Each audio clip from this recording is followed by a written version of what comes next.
So greetings, everyone. Peter Maravellis here. Happy New Year to you all. On behalf of City Lights booksellers and publishers and the City Lights Foundation, I'd like to welcome you to City Lights Live, the virtual extension of our events calendar, where we continue to celebrate the works of authors we know and love through readings, discussions, and forums.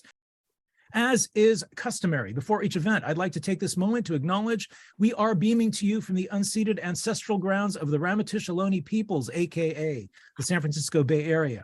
We'd like to pay tribute to those who have come before us as stewards of the land. So tonight, we are delighted to be celebrating a wonderful new book on the life and work of the great jazz virtuoso Sonny Rollins. As many of you know, City Lights has been situated in the hub of what has been a vibrant jazz community over the decades, from the Jazz Workshop on Broadway to Keystone Corner over on Vallejo Street, Jazz at Pearls, which is right across the street from City Lights for many years, and now a new club on Broadway on the site of the old Matador. It's called Keys Jazz Bistro, which is co-founded by Dr. Simon Rao, who has served as the executive director of the Brubeck Institute, and is also the founding executive director of the Roots Jazz and American Music program at the San Francisco Conservatory of Music. So jazz gets a fresh boost in North Beach.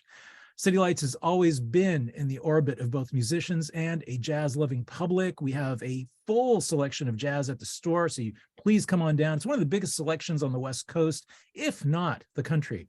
So tonight's event is especially auspicious. So to moderate this evening's event, I'd like to welcome Jonathan Bingham. He is a composer, musician, and educator. He teaches at the Conservatory of Music here in San Francisco. In June of 2022, his work debuted at Davies Symphony Hall via the Emerging Black Composers Project. We're delighted to have Jonathan enter the orbit of City Lights most recently and are happy to have him perform the honors tonight. So Jonathan, take it away. All right, thank you, Peter, and thank you all for being here. My name is Jonathan Bingham. I'm a composer here in San Francisco. I'm very happy to help moderate this conversation. I've been looking forward to it for quite some time. So thank you, Peter, for having me. Sonny Rollins, as we all know, was a huge landmark in what we consider jazz and just American music in general. Very experimental, just pushing the genre forward. It's funny because when I was gifted this book, and I have a copy of it right here, I was also reading the autobiography of Miles Davis. And a few months prior, I was reading the autobiography of Malcolm X. And what ties these all together is that all of these individuals were in New York in 1950s Harlem, 1940s Harlem. They were there together at the jazz clubs. And I'm just reading back and forth between these three books. And, you know, I just wish I was a fly on the wall in real time. And just, I was on one of the pages here, and it's just how Sonny Rollins mentions that playing with Miles Davis was a career boost. And I was reading Miles Davis' biography, and he's talking about Sonny Rollins. So this all is just very exciting to me. So let me give an introduction to our authors. We have Aidan Levy, who is the author of Dirty Boulevard, The Life and Music of Lou Reed, and editor of Patti Smith, Interviews and Encounters, a former Leon Levy Center for Biography Fellow. His writing has appeared in the New York Times, The Village, Voice, Jazz Times, The Nation, and other publications. And then we have our interviewer, who is Ammiel Alcalay, who is a poet, novelist, translator, critic, and scholar. His books have included Little History from the Waring Factions, Memories of Our Future, and After Jews and Arabs. So with that, I just wanted to encourage everyone to locate the chat function or to utilize the chat function in this event. And also I want to encourage everyone to switch to speaker view for just a better experience with the Zoom app. So that being said, please, gentlemen, thank you for being here. We are looking forward to this. Please take it away. Thank you, Jonathan, and thanks to City Lights. It's an honor to be here with Ammiel Alcalay, and he's somebody whose work I've admired and respected for so long. So it's really just wonderful to be here. And yeah, it was about 65 years ago that Sonny Rollins made his debut in San Francisco. 1958, he had just he was performing at the inaugural Monterey Jazz Festival, and then he appeared at the Jazz Workshop, the legendary Bay Area club, and he broke records for that club. And it was right about that time also that Sonny learned the art of circular breathing from a saxophonist who lived in the Bay Area named Kermit Scott. And he went to San Francisco many times. When he returned after one of his sabbaticals in late 1971, he signed with Milestone Records, which became part of Fantasy Records, which was based in Berkeley. So Sonny made regular trips for all of his recording sessions from then on. So San Francisco is really an important place to Sonny Rollins into the history of jazz. But before we really start the conversation, I just want to think about something that is not so obvious, and that is Sonny Rollins, the reader. And since City Lights has brought us all together tonight, it seemed like an apropos place to start. So Sonny has always been a voracious reader. And he and John Coltrane traded book suggestions with each other. So Sonny recommended a book called Autobiography of a Yogi by Paramahansa Yogananda, and that shaped Coltrane's spiritual beliefs and in turn his music. And Coltrane recommended the work of Hazrat Inayat Khan, Mysticism of Sound and Music. And this was very important to their development, not just musically, but also spiritually. They were readers. When Sonny took his sabbatical and practiced on the Williamsburg Bridge, he transcribed over some quotes that he loved that were important to him. He had John Donne's No Man is an Island. He was reading William James. At one point, he was reading Senghor. So really just a voracious reader, Sonny Rollins. We don't necessarily think of the great jazz musicians as being bookworms, but so often that is the case. So Sonny loves The People's History of the United States by Howard Zinn. This is a reflection of his politics, and it's something that also shaped the way that he views the world and shaped his music as well. Noam Chomsky, big reader of Noam Chomsky, Sonny Rollins. When Bill McKibben published The End of Nature, Sonny was an early reader, and he's been at the front lines of the environmentalist movement ever since people started talking about global warming and climate change. So I just thought it was a nice place to start, just to think about Sonny Rollins playing hours and hours every day on his horn, and then right at his bedside would be a stack of books, a few feet high. So yeah, just want to say again, honored to be here. Glad to have this conversation with Ammiel and with you all. And yeah, that seemed like a good place to start. When I talked to Sonny not too long ago, I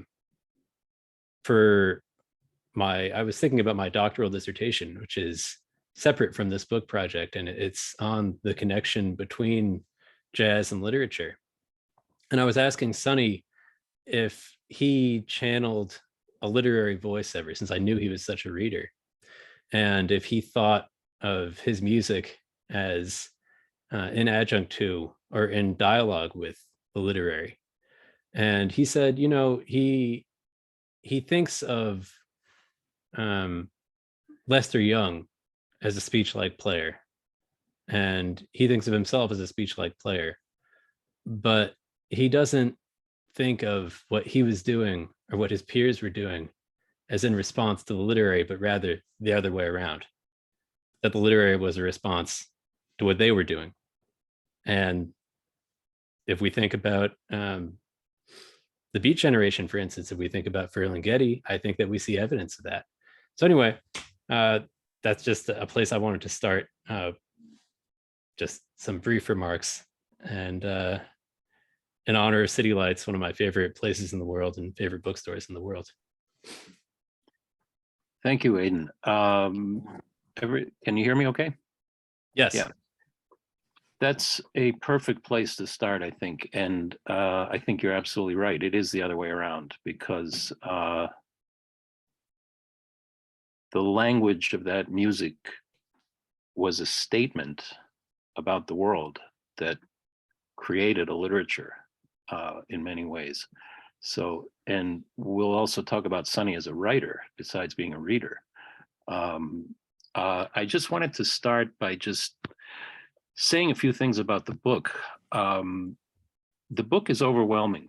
It's so moving, and I think the length is very important because you get to live with Sonny for a certain amount of time, and that's very important. And I would highly recommend readers to also get under the hood, spend some time with the footnotes, because there you begin to see the kind of historical work that Aidan has done, which is absolutely extraordinary. Because of the length of Sonny's career and because of the access you had to him personally, you were able to really depict a very important chunk of US and really global history through his life and through his encounters and through really what is a quest for freedom, what is really a quest for freedom and form and beauty and dignity. And that comes across so powerfully, so clearly.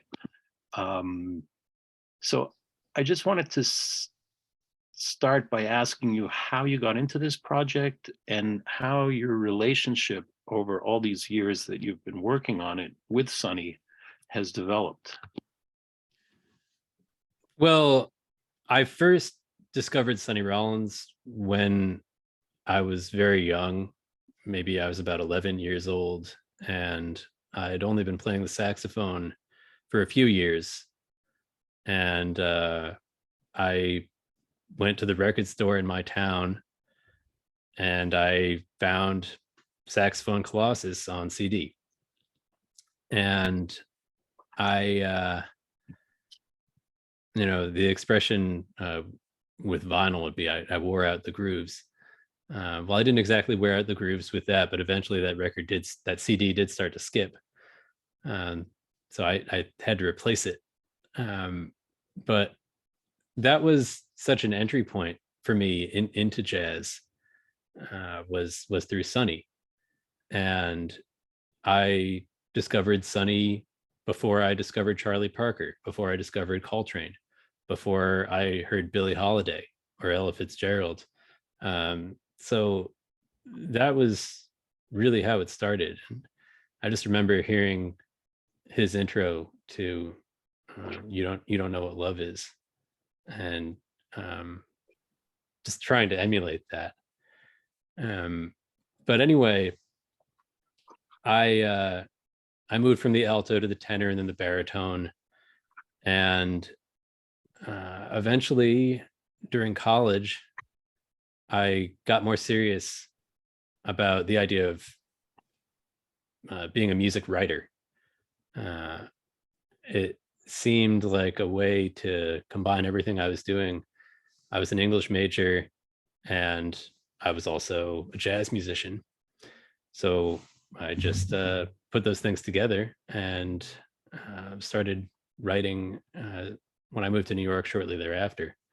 So a few years later, I was doing editorial content for Blue Note Records, and I had the opportunity to interview Sonny it was the 55th anniversary of the album Nuke's Time, when Sonny plays that duet with Philly Joe Jones on the Surrey with the Fringe on top. And just being able to speak with Sonny for an hour or so was so moving and enlightening that I was inspired to look more deeply into his life and career. So I read every book that was out there on Sonny, and there was just more inspiration there. I saw the documentaries, and I just wanted to know more. And there wasn't a fully comprehensive book out there at this time. So it just occurred to me, maybe I would, since that book doesn't exist, maybe I would try to do it myself. It seemed like a crazy idea. And honestly, I'm still gobsmacked that 7 years after conceiving or really beginning this project, that now it actually is out in the world. But it started with reaching out to Sonny and making sure that he was okay with my working on a biography. And to my surprise, he said, okay. So slowly, I did all the research I could, talked to everybody I possibly could, went to every archive I could, and talked to Sonny as much as I could as well. So it was just kind of it was an unbelievable experience to immerse myself in the world of Sonny Rollins for the better part of a decade now. And yeah, I'm glad to share that with all of you readers. Yeah. You beat me by a year. I think I discovered Sonny when I was 12, and a friend of mine played live at the Vanguard, and that has been in my head since then. So it's 54 years or so, and he's been an absolute presence in terms of thinking about art, form, poetics, anything that I've done. Sonny has been there. So reading this was an extraordinary experience. I'm curious, you mentioned the archive, and you've done some prodigious archival work in this book, and it's something I want us to talk about. But before we get to that, I just want to, there's a towards the end of the book, Sonny says, I think it was at a concert, he says, I'm one of the soldiers in the spiritual battle of jazz, which in my note, as I said before, which marches, of course, toward expansion, expression, form, beauty, feeling, and freedom.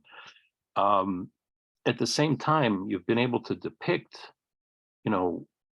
what Sonny and these musicians were up against, in terms of racism, in terms of the position that the music was put in, the context that the music was put in, the conditions under which they worked, and so on and so forth. And that story is such crucial history.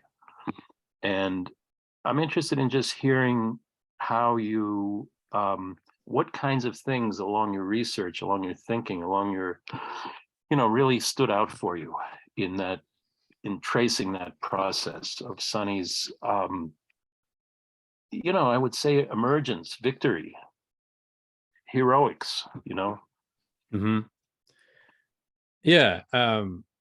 As you were just speaking, I was thinking of this idea of the battle for the soul of America that's been kind of in the ether.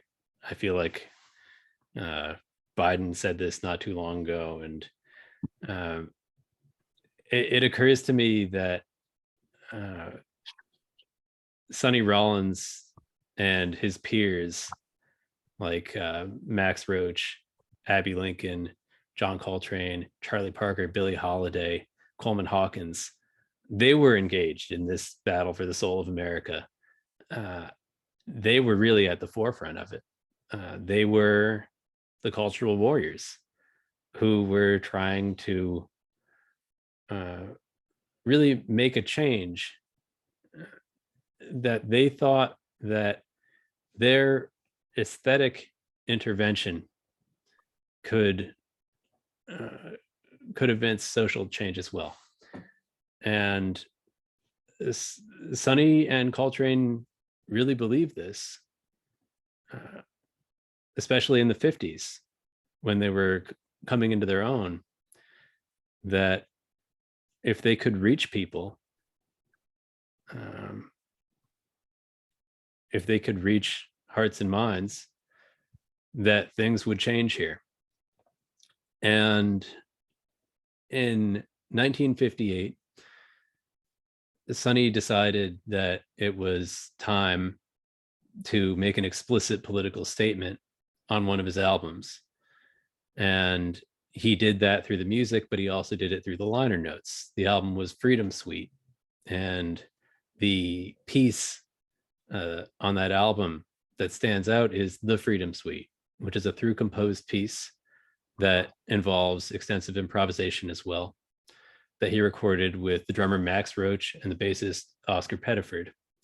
And he also wrote the liner notes about the cruel ironies of being a Black artist in America, where his contribution to society cannot be overstated. That the way Sonny puts it, that the Black artist exemplifies the humanities in his very existence and is rewarded with inhumanity. And Sonny caught some flack for this from his fans.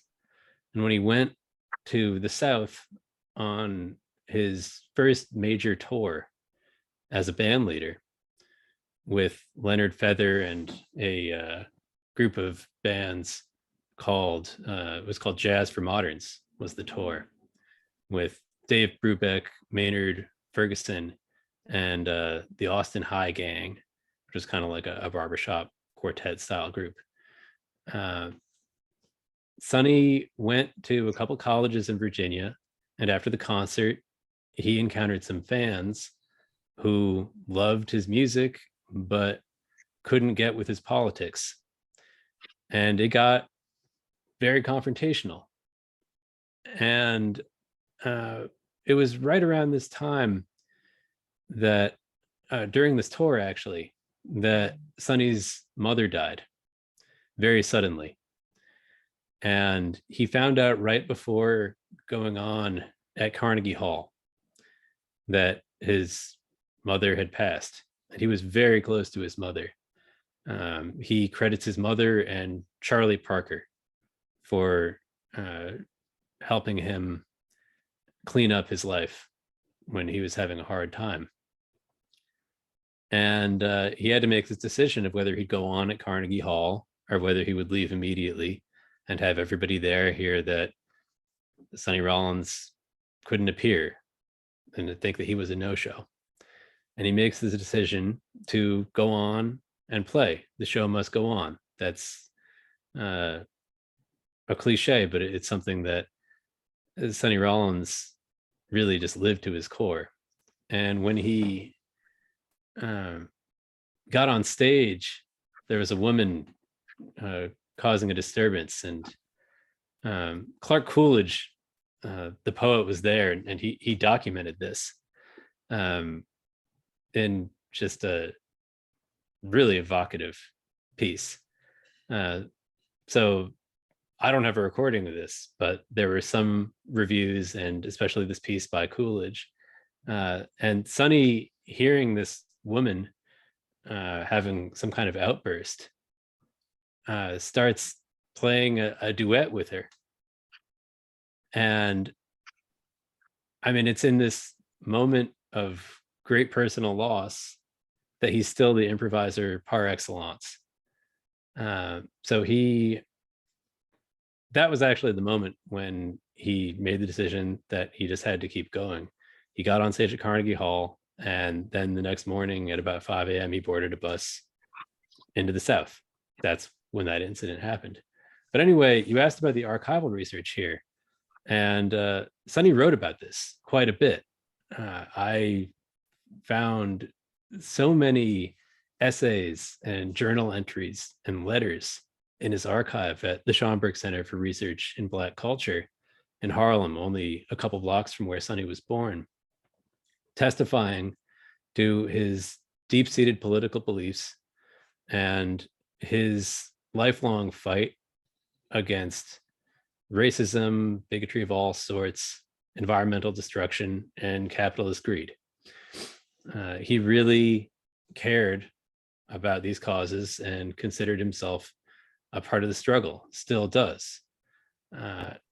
so many of these essays are not published. I don't know if he intended to publish them, but most of them are written on this yellow legal paper in his archive. He turned out to be a very prolific writer. So, Well, I'm hoping that we might do something about that. I'm hoping you can through maybe the Lost and Found series. Yeah, so it's been on my mind for a long time. When you mention inhumanity, I think people, I'm sure some people are knowledgeable, but as an example, you talk about the time when, Monk and Bud Powell and Sonny were all incarcerated at the same time. And Bud Powell, one of his psychiatric notes from Bellevue, I believe, was claims to have made records. So that's kind of the gap that's involved here. And you mentioned, I just want to quote from this, you quoted Max Roach's piece where he says, "The royal family of jazz is a joke. No other duke has ever reigned so nobly and gotten such ill and paltry monetary compensation. No other count has been so nobly used. No other lady has died so friendless and under such dire circumstances and in jail yet. No other president has been so ill abused or condemned to die so tortuously slow. No other king has been so ignobly detested by sight.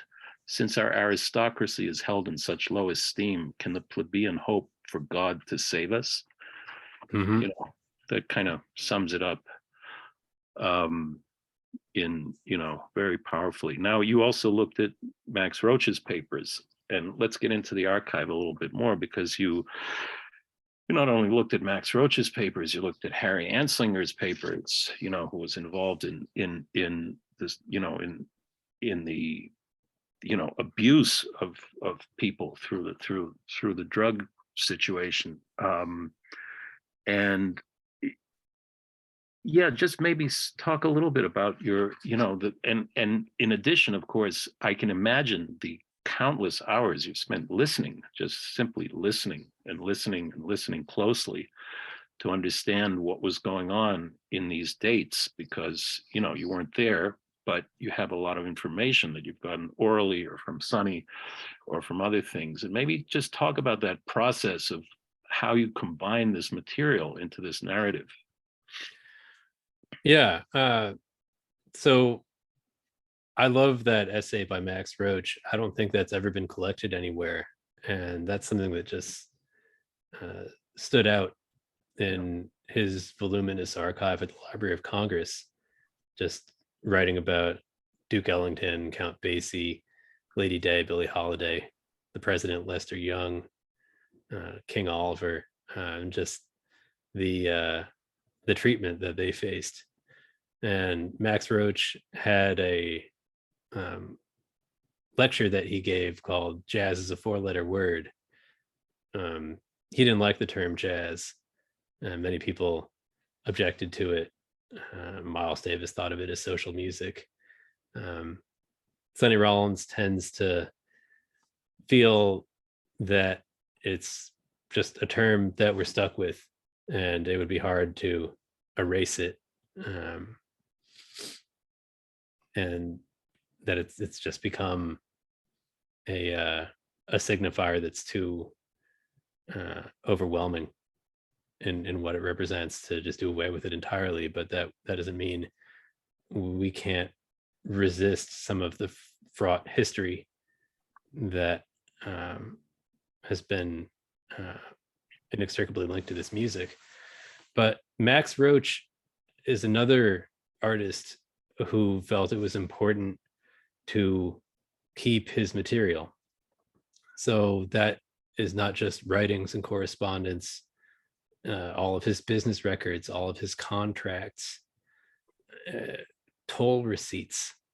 If he went to an auto body shop and had to have the car repaired, he saved that. If the Max Roach Clifford Brown quintet bought new suits, he would document that in there. So it gave such deep insights into the day-to-day lives of jazz musicians who were on the road and touring on this circuit that in the mid to late 50s that group was on, going through Cleveland, Rochester, up to Toronto, stopping at Howard Johnson's, at the time the largest chain restaurant, and meeting up with other artists who were going the other way on the tour. So that archive was pivotal to my research, as well as Max Roach's unpublished autobiography that he worked with Amiri on. Amiri Baraka worked on. That's right. He started it with Larry Neal, and then Amiri Baraka inherited the project, and much of it is finished. Incidentally, I should also mention that the Freedom Suite that I was talking about directly inspired Max Roach and Abbey Lincoln's Freedom Now Suite. But it's not as well known, the Freedom Suite. But yes, being able to read the material from that unpublished autobiography, it's brilliant. So I hope that some or all of that gets published one day. Max Roach is another figure that really deserves a full biography. So there was that archive. You mentioned the Harry Anslinger papers. And Anslinger was dead set on putting a face to what he thought of as a criminal problem, which was the proliferation of drugs. And he did turn to jazz musicians in part to make that case. It wasn't just Anslinger. This was a widespread campaign to justify the Bureau's existence. And to the musicians, they recognized that drugs were taking a toll on their community, but they also saw the broader cultural forces at play. And around 1948, Harlem was flooded with heroin, and there was a worldwide network that contributed to this, where it was a huge black market and there was money to be made. And Sonny and his friends got caught up in this. They also had heard that Charlie Parker and Billie Holiday were using, and like many people, were under the delusion that if they also used, that they could play like Bird or Lady Day. So I think that very quickly, some musicians saw that drugs weren't helping anybody. Charlie Parker himself was always hoping that the next generation would get the message to not follow in his footsteps.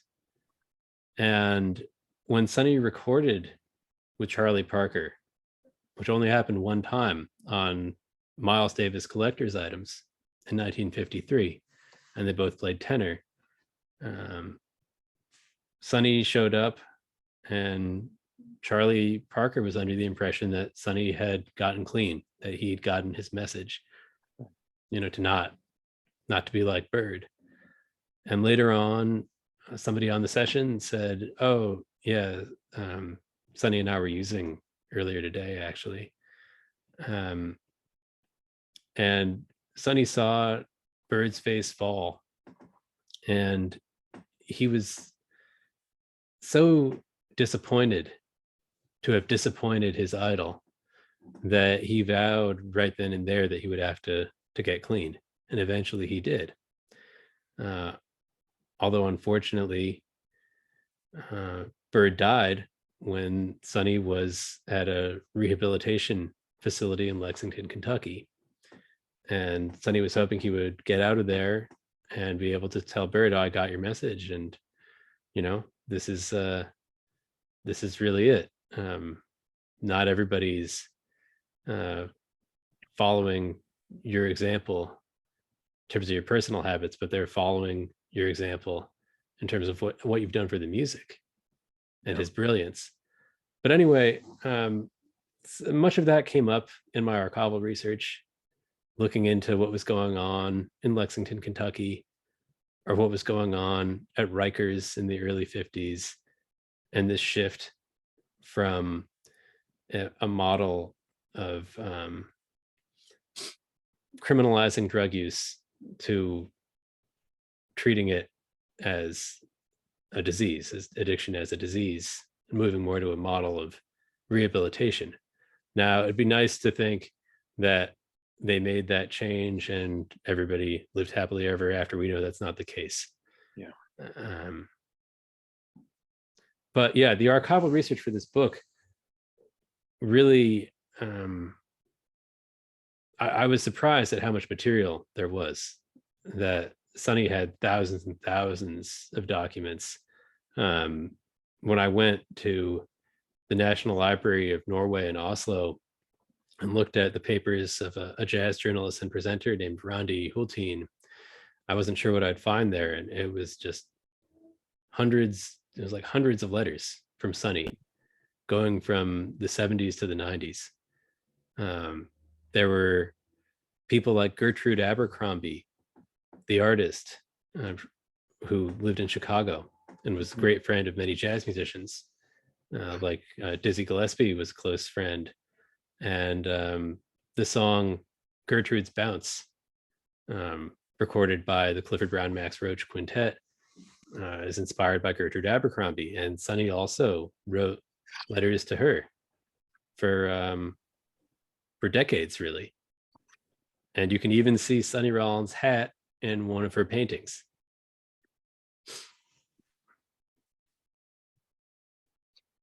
So we're getting closer to Q&A. We've got a few more minutes. I just want to mention my own, I feel blessed that for quite a long period, I got to see Sonny quite a bit. And that's really when I was a teenager, and I would go to the Village Vanguard, and Max Gordon would let me sit on the steps for the last show. And Wow. This is in the early 70s. And actually I was reading the part where Bob Mover first introduced himself to Sonny, and I think I was there at that at those dates. That would be 72, I think. And I feel truly, it's just irreplaceable to have had that experience. There's a quote here you have, which I think is priceless. And we haven't really talked about Monk, and what you emphasize in a way, and I want to bring this out. Everybody who encountered Sonny, playing, even if they didn't continue playing with him, expressed the amount that they learned just being with him, just being in contact, just being in that relationship of playing. It's simply extraordinary how that, and of course he had certain key relationships with Monk, with Bud Powell, obviously with Charlie Parker. But there's this beautiful quote. When Sonny was asked what Monk had taught him, he said nothing. What did he learn from him? Everything. That sums up, I think, something about Sonny's own attitude and how he granted his, the freedom for other people to, he said, I'm not going to tell you what to do. You decide, you decide how you're going to play this and how you're going to do that. And it seems like that is one of the things that, even in periods when critically Sonny was, there were mixed reviews and this and that, but it seemed like that was kind of the life force that kept him going, and he was continually trying things and trying different things. And I think that comes out so clearly in the book, comes out so powerfully, that throughout he was constantly, his standards for himself were higher than anybody could have had for him. And that's something you emphasize continually, which I think is a very, very important part of the whole story. Yeah. And by the way, I saw that in the past few days, somebody posted audio of those dates in 1972 at the Village Vanguard. And it's just on YouTube now. So people can check that out. But just incredible music that he was playing at that time. And very cool to think that you were there and to hear that about Max Gordon. It was such a gift. I mean, it was such a gift. I mean, I got to hear so many people, you know. I would just show up for the last set, sit on the steps quietly, and nobody bothered me. So, you know, I didn't bother anybody, and I could just listen. And there's a grand tradition of that too. And Sonny was a part of that when he was young, he and his friends would dress up and put on use an eyebrow pencil or like a cork grease mustache, like Groucho Marx, and they'd go to the clubs and the manager would just look the other way. Right. Because they were there for the music. And so yeah, there's a tradition of that. Yeah. But that's great. Yeah, I mean, Sonny was such a teacher and still is for so many people, but they learn by osmosis. I talked to Archie Shepp for the book, and he said, you know, I only played with Sonny once. I sat in with him in around 1964, and I'll never forget. We played "It Could Happen to You," and just the experience of standing next to him and playing this tune together, I learned so much about this art form. And it just stuck with him for all these years. I mean, to me, that was just astonishing, but not surprising. Yeah. And I think for Monk, it was the same way. Yeah, I think we're getting flagged here for time for Q&A. So I guess I'll ask Peter to step in and begin the moderation of that. Yeah, and the questions have rolled in. Robert says, amazing piece of work, Aidan. Thank you. Finished reading it yesterday. Can you talk about Sonny's quest for, quote unquote, the lost chord? Yes. Thanks for reading, Robert. And the lost chord is something that Sonny took from Jimmy Durante, the comedian. And he has this comic song that he performed about the idea of the lost chord. And Sonny decided to take that concept seriously, that there was such a thing out there, a sound that only he could hear in his head, and that he would one day play it. And, you know, sometimes Sonny would imagine the greatest band that never was, you know, with all of his idols and people like Charlie Parker all playing together. And that would be one kind of lost chord, that sound. But it's something that he always hoped to find on the next gig. And I think at some point he realized that he would never quite get there, but that the journey itself was more important. Because there were times in working on this book that I felt like it was sad if somebody as great as Sonny Rollins could never say, all right, that's good enough. But then I realized that he was able to find some sense of fulfillment, despite the fact that he never accepted that what he had done was good enough. That it was really more about this endless spiritual quest for self-improvement. And Sonny believes in reincarnation, but I think that the concept also applies to jazz, that he always thought that the next chorus would be the one where he really said something, or the next gig. So that was the search for the lost chord. It wasn't about finding it, but the endless quest. We have a couple of questions that seem to kind of connect to each other, so I'm going to read them in succession. Carl asks, was being a sax player yourself, did it enhance or deepen your understanding and appreciation of Rollins as a musician? And then Leo asks, did you ever find yourself reaching for a musicality in your writing when working on the book? So being a saxophone player meant and has meant that Sonny Rollins has always been this impossible standard that I would strive for but could never reach. And because I'm a saxophone player, I know exactly how hard it is to do what he does and to improvise the way he does, that he's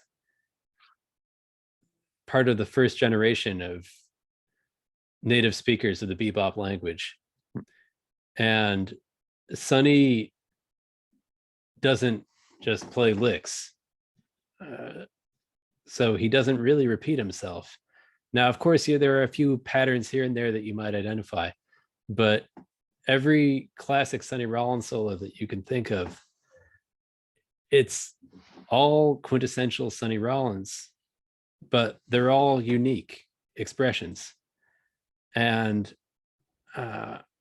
so listening to that and listening to something like, let's say, Be Quick from the album Tour de Force, as a saxophone player, it's just staggering. I mean, I have the Sonny Rollins Omni book, which is transcriptions of some of the greatest Sonny Rollins solos. And it's hard to just play along with Sonny, even when you're looking at the music, the notated music for what he played improvising. If you listen to his tenor battle with Sonny Stitt on Sonny Stied Up, it's just kind of inconceivable that he could do what he does. So yeah, and beyond that, just the challenge of finding a good reed, which is something that Sonny and all reed players always have to deal with, getting this piece of wood and getting that thing to vibrate with this hunk of metal and making music that for Sonny has that inimitable tone. So yeah, I mean, I think it maybe deepened my appreciation for what he was doing as a saxophonist, but I mean, I don't think you need to be a saxophone player to appreciate Sonny Rollins. But in terms of striving for a musicality in the prose, yes, I did try to do that oftentimes. So of course, this is a biography, so there are names and dates and all of that. But I did strive to evoke what I was hearing in the music when I wrote this book. Now, I knew that I could never quite get there, but that was another kind of search for the lost chord, that it was this limit that I could never reach, to try to evoke what we actually hear in the music through prose, was something that seemed necessary if I was going to write this book. And even though it meant a certain kind of failure to actually get there, that I hoped that the effort would in some way evoke the music. Lewis makes a comment. It's not sad for the artist not finding the lost chord. It's what keeps the artist hungry. Mm-hmm. Mm-hmm. And then I have, Ben asks, wondering whether you've heard Sonny play live and if you could talk about the experience. Yeah, so I'll talk about just his Carnegie Hall concert in 2007, when I think it was Kamadi Dinizulu, Steve Jordan, Bobby Broom and Bob Cranshaw with Clifton Anderson. And I mean, Sonny's sound is, I mean, there's nobody. Sonny could like blow through a wall is kind of the way that it's been described. And he got that in part from his time on the Williamsburg Bridge. But that concert was also notable for the 50th anniversary of his Carnegie Hall debut. And he played with Roy Haynes and Christian McBride. And they did Some Enchanted Evening and a couple other tunes. And it was recorded, and I mean, but to hear Sonny do that was incredible. And there was a question of whether that would actually be released eventually. It almost was, but Sonny felt it didn't meet his standard. I hope it's released one day, because I mean, that I think a little bit of it was. And then there was also the concert from 1957 that it was in honor of. And that was also recorded. And you can hear that at the Library of Congress if you want. That also didn't meet Sonny's standard. I think you can hear a little bit of the 2007 performance on one of his Roadshows albums, which was archival releases. And there are 4 volumes of that. The 1957 concert with the bassist Wendell Marshall and drummer Kenny Dennis. It's just a mind-blowing performance. And the fact that Sonny didn't think it was good enough, I mean, that's kind of part of what has always driven Sonny. But he's hearing something that maybe the rest of us aren't quite hearing in terms of how it should be, because that performance in 57 is really something else. But yeah, I mean, Sonny's tone is I mean, there aren't many tenor saxophonists who have been able to get that kind of sound out of that instrument. I have a question from Elaine, our beloved director of City Lights. Can you talk a little more about the relationship between Sonny and Coltrane? Yeah. So Sonny met Coltrane in Chicago. And it was in the very early 50s. And they met in a hotel. And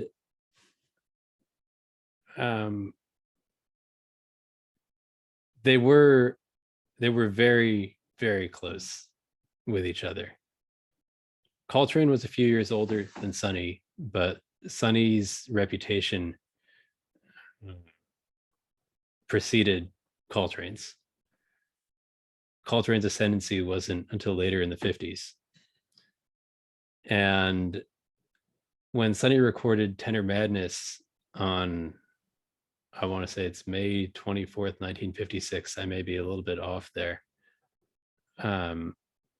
for Prestige Records, he used the rhythm section from Miles Davis's first great quintet, which was he had Philly Joe Jones, Paul Chambers, and Red Garland. And at the time, Coltrane was in that group, the first great quintet. And Sonny decided to invite Coltrane to play on the record, because Coltrane had come for moral support and was outside of Rudy Van Gelder's studio, which was really his parents' house, Van Gelder's, that is. And Coltrane was sleeping in the car. So they asked Coltrane if he wanted to play on the record, and Coltrane had brought his horn. So they went in to the living room and settled on this blues, which became known as Tenor Madness. And I mean, it's just this epic blowing session. But when we listen to it now, we think of, oh, like this was some kind of maybe it was this like Sonny proving that he could go toe to toe with Coltrane. And at the time, it was actually kind of the opposite of that. That Sonny was giving Coltrane an opportunity to play on that record, because in the Miles Davis Quintet, Miles initially wanted Sonny to join the group, and he had publicly claimed that Sonny had already accepted the offer. And Sonny was in Chicago at the time and had done no such thing. There were even marquees where Miles was performing, and it said featuring Sonny Rollins on the marquee. And people would go in expecting to see Sonny, and then they would see this complete unknown, who was, of course, John Coltrane. Sonny joined the Max Roach, Clifford Brown Quintet at that time. But he and Coltrane were so close. And as I said at the beginning of this talk, they traded reading suggestions. Sonny once said that Coltrane and Monk were two of the only people that he felt comfortable asking for money from. And they would talk on the phone. They'd meet up. Freddie Hubbard used to practice with both of them, with Sonny and Train, in 1959. And Hubbard would go up to Coltrane's apartment uptown, and Coltrane was working on what became known as Coltrane changes. And then he'd go down to Sonny's on the Lower East Side, and Sonny would say, what was Coltrane practicing? And Coltrane would be saying the same thing about Sonny. So they had this kind of friendly rivalry, but the idea that was put forth by the press that they were bitter rivals or something like that couldn't be farther from the truth. They were really just musical brothers. So I think it really shook Sonny up when Coltrane passed. And it's something that inspired him to go deeper into his own spirituality and to go to India, which he did not too long after Coltrane's passing. And Coltrane's wife, Naima, gave Sonny the lyric sheet for A Love Supreme, which is one of Sonny's favorite albums. And he kept it for decades and decades because it's in his archive at the Schomburg Center. So really, they couldn't be closer. And I think Sonny is one of the last people that Coltrane spoke to. And Sonny talks about that in the documentary on Coltrane, and he also talked to me about that a little bit, that he could hear the partials in Coltrane's voice, kind of like with a saxophone player, if you can hear the different tones, you can hear the overtones of somebody's voice. But yeah, I mean, they really couldn't have been closer. But they also always push each other forward musically. I know we're running to the end, but I just want to throw in one comment in line with this kind of relationship. You mentioned to me when we spoke the other day that Donardo Coleman has been a companion of Sonny's these days. And I think that's extraordinary to see that, carried on generationally. Mm-hmm. Yeah, Ornette Coleman's son. And Ornette Coleman is another person who was so close to Sonny. So it's moving that they're so close. Yeah. Well, we are at the top of the hour. I'm going to turn it over back again to Jonathan to make some closing statements. If we can get your audio back up. Maybe he's having some trouble getting his audio going. Jonathan, can you hear me? I really wanted to thank you both. Thank you, Ammiel, for doing the honors. And, congratulations, Aidan, on this incredible book. Jonathan was going to make some closing statements. We just can't activate his audio, I regret to say. But I really thank you, Jonathan, for being part of this as well. Of course, all our events are made possible by the City Lights Foundation, which encourages deep literacy and continues the legacy of our founder, the late Lawrence Ferlinghetti, through public events like this one, our publishing program, and much, much more. Please do check out the City Lights website to learn more about that. And ever grateful to you all. Please be well, be safe. We hope to see you all again soon. Thanks, Peter. Thanks so much, Peter and City Thanks, Lights. Jonathan. Thanks to Ammiel, really. Thanks, an honor. Aidan.